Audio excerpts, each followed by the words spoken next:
Hey girl, hey. Your skin is changing? Yeah, mine too. And I don't mean in a vague abstract way. I mean like it is not the same as it was 5 years ago. It might be thinner, more dry, more reactive. Mine feels like a desert.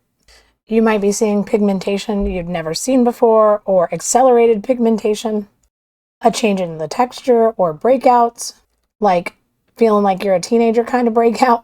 And if you've gone looking for answers, you have probably run into a wall of percentages and product names and conflicting advice that made it all the more confusing to have any idea where to begin. Today, I want to cut through that and help you out a little bit because this is what I've been navigating hardcore, because all of a sudden I've noticed that the melasma that was triggered by my last baby has come back with a vengeance. So today we're going to talk about a topical stack, the things you put on your skin and what is actually worth your time and money in perimenopause. Tretinoin, azelaic acid, and sunscreen. You want to know what the percentages mean? We're going to do that. How to use them? Check. What order they go in? Check. And what you probably don't need. Part 2 of this conversation is going to cover from the inside out. Collagen, GHKCU, NAD, and that video is going to be linked. So let's get into it. Why is your skin changing? Good question. I did not expect this one myself. So let's spend 60 seconds on why. Because once you understand what is happening, the protocol is going to make a lot more sense. Collagen drops up to 30% in the first 5 years of menopause. After that, it continues to decline about 2% each year. Collagen is what keeps our skin thick and bouncy and juicy and structured. And when it drops, your skin thins, your lines deepen, and the texture is going to shift. And the reason collagen drops is estrogen. Estrogen signals collagen production, and when estrogen becomes erratic and then declines, the signal weakens. This is not about getting older in some vague reality. It's quite literally a specific hormonal shift that we will go through if we live long enough as women, and the specific biological effect, the domino effect that happens because of it. Also worth knowing is your skin becomes more sun sensitive as we age during perimenopause, which can start in your 30s, which matters a lot when we get into the product conversation. We're going to start with sunscreen first, non-optional here. We're starting here because nothing else is going to work without it. Sunscreen is the single most evidence-based, backed thing that you can put on your face to protect collagen and slow visible skin aging. According to Dr. Doris Day, board-certified dermatologist via Tamsin Fadal, How to Menopause. And I'm going to put this out here on Front Street. If you do nothing else, put on some daily SPF. That is sun protection factor.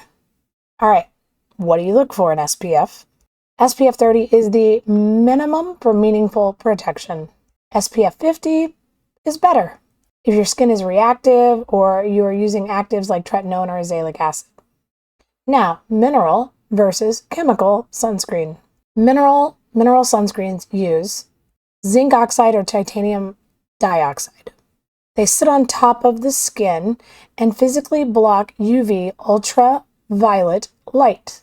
Chemical sunscreens absorb into the skin and convert UV light to heat. So for perimenopause skin that is thinning, reactive, or prone to pigmentation, mineral sunscreen is generally the sunscreen of choice because it's gentler and doesn't penetrate the skin. The SPF number tells you about how long you can be in the sun before burning relative to unprotected skin. SPF 30 blocks about 97% of UVB rays. SPF 50 blocks about 98%. That gap sounds small, sure, but for pigment-prone skin, it's important, at least for me especially. And one application in the morning is not enough, especially if you're outside. The recommendation is to reapply every 2 hours. I need to get better at that. Or at a minimum, use a mineral powder SPF to top up. Okay, now we're going to talk about tretinoin, what the percentages mean, and how to use it. All right, tretinoin, let's go.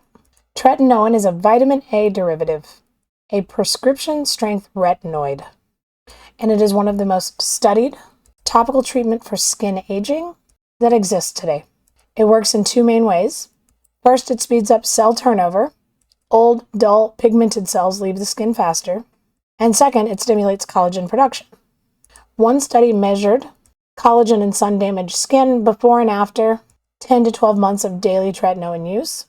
In the placebo group, the group using the dummy cream, collagen decreased by 14%. In the tretinoin group, collagen formation increased by 80%. That's a real number, and that is why dermatologists continue to recommend this. Now, the percentages. Tretinoin comes in three main concentrations: 0.025%, 0.05%, and 0.1%. 0.025 is the starting point, and this is probably where most people should begin, especially in perimenopause when your skin barrier is already more reactive. It is effective, it might just be a little slower. 0.05% is the most commonly prescribed concentration for anti-aging. Once your skin has tolerated 0.025 for a few months, it's a safe time to move it up. That's your next step. 0.1% is the strongest available. This is reserved for deeply etched lines, significant sun damage, or severe acne.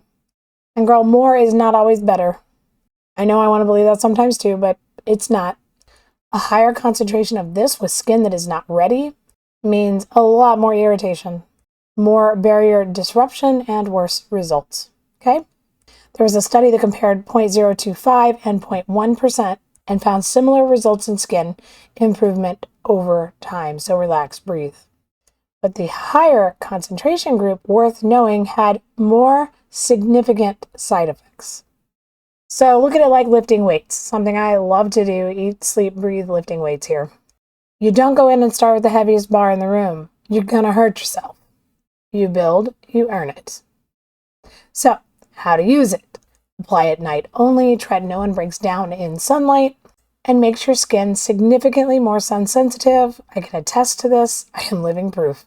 It's suggested that you start at 2 to 3 nights per week, not every night.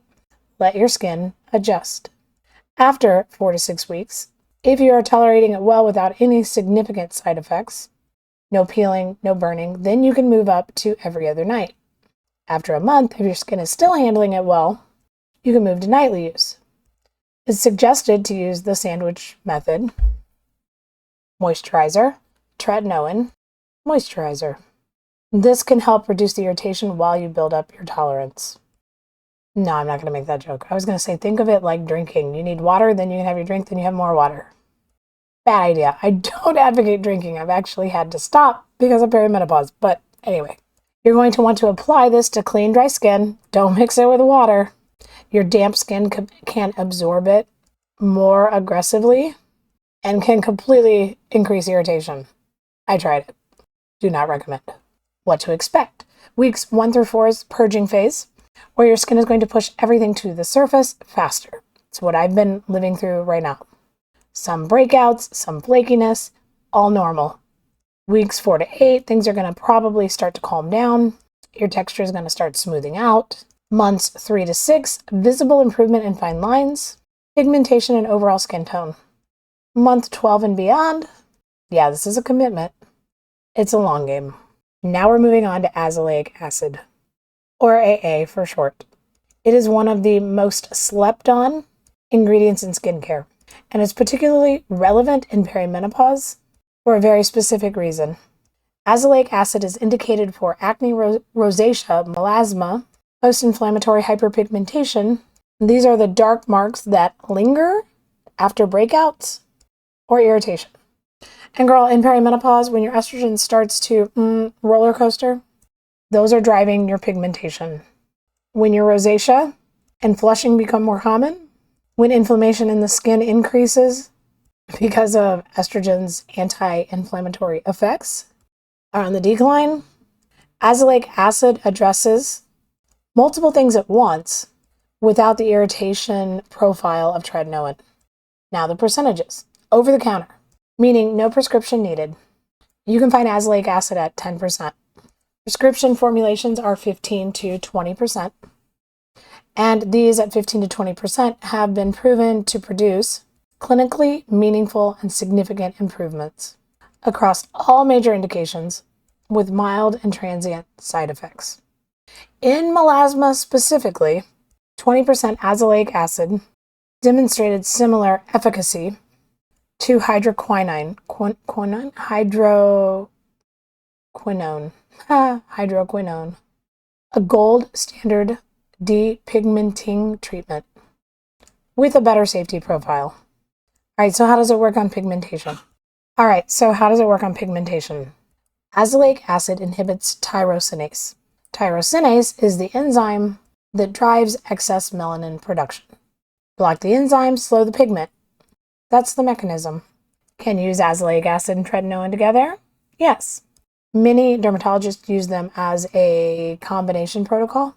A common approach is tretinoin at night, azelaic acid in the morning, or azelaic acid in the daytime while tretinoin is still being introduced. So, what azelaic acid will not do? It's not going to address deep wrinkles or severe textural changes. Not in the way tretinoin will. For inflammation, redness, pigmentation, rosacea, it's exceptional. For structural aging, think of it as supportive, not the lead player. All right, so what you probably don't need to do or add. You don't need 20 steps. You just need a few right steps. The dermatologist endorsed foundation for aging skin suggests 3 things. Antioxidants like vitamin C in the morning, a retinoid at night, and SPF every day. You don't need to layer 5 actives at once. You do not need the most expensive serum on the shelf. Shout out to Nina Poole. If you know, you know. You do not need anything that promises to replace tretinoin without a prescription, because nothing over the counter can perform in the same level. So what do you need in addition to the core 3? A good moisturizer with ceramides, hyaluronic acid, or peptides to support your skin barrier while the actives do their work. Ceramides are fats that hold the skin barrier together. Hyaluronic acid draws water into the skin, and peptide signal repair. Niacinamide is worth mentioning because it suppresses melanin transfer to the skin surface, and it's extremely well tolerated alongside both tretinoin and azelaic acid. It's a legitimate supporting player. You're going to like it and not want to kick it off the team. Everyone else, read the label. Everything else, read the label, ask your provider, and don't overlook clinical ingredients. So in summary, sunscreen every day, girl. No exceptions. Yeah, I had to learn to get on that bandwagon myself. SPF 30 minimum, mineral if your skin is reactive, tretinoin at night starting with 0.025% and building slowly. Azelaic acid if you're dealing with pigmentation, rosacea, or inflammation in the morning or as a complement to tretinoin. A supportive moisturizer to keep your barrier intact. Vitamin C serum in the morning as your antioxidant layer. And above all, consistency is key. Consistency, consistency, consistency. That matters more over intensity, just so you know. The skin you build over 12 months is a steady build. Simple habits will always outperform the skin that you tried to fix in a week with too many products. Part 2 of this series is going to cover what you can do from the inside, such as collagen, what types of collagen, supplementation, GHKCU, and NAD. I will link that video. And girl, go grab that 82 symptom guide and start working on that for yourself. Print out an extra, give it to a friend, or take it to your doctor with you to your next appointment. Because when you hand them something physical, it's going to be a lot harder to brush over what is going on with you. And skin changes are on there because they belong there. So tell me in the comments, are you using tretinoin? Are you using azelaic acid? What are you using? What's your process? Because I'm a newbie at this. I've always done skincare, but I've had to drastically change it like so many other things because of perimenopause. And as always, nothing is medical advice. I am not a doctor. I'm not your doctor. I'm a holistic nutrition student living through perimenopause with 2 adult children in real time. Work with the dermatologist you trust or a provider. I will see you in the next one. All my love. And if you don't know how to do something to love yourself, please drop me a message and I'll help you out because we all deserve to do things every day to show ourselves that we love ourselves.